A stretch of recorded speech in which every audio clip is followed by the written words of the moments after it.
Hello, welcome to Collection Speed Dating at Fort Ticonderoga. I am Matthew Cagle, the curator.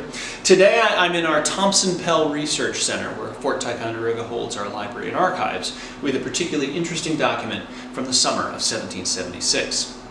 Now, for many of us, our vision of the signing of the Declaration of Independence is that great painting by John Trumbull that depicts the entire Congress arrayed, with the framers of the document standing forward in the foreground of the scene.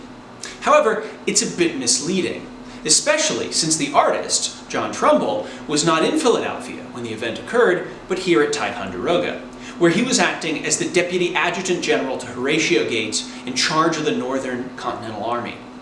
The document that I have here is John Trumbull's Orderly Book, which documents the summer of 1776 and the rebuilding of an American army that had retreated in shatters from Canada and the invasion that had failed over the winter and the early part of 1776.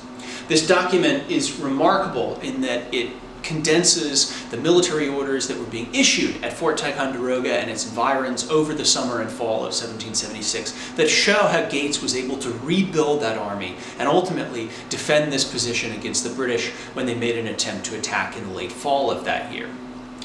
One of the remarkable things about this document, though, is that there is almost no reference at all to the existence of the Declaration of Independence, what we now consider to be one of the most important documents in American and indeed maybe even world history. The only entry in Trumbull's Orderly Book that acknowledges the existence of the Declaration of Independence is that open right here on July 25th of 1776.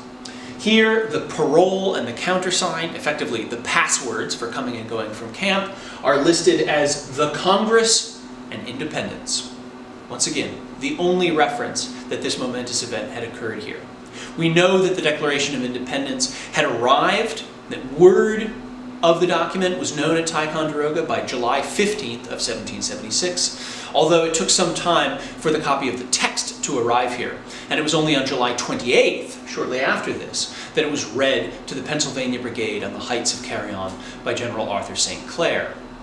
For American soldiers at Ticonderoga in the summer of 1776, independence was not the first thing on their minds. Rebuilding the army, digging fortifications to defend themselves, training, arming, feeding the thousands of men that had encamped here were much more pressing concerns than the words penned in Philadelphia.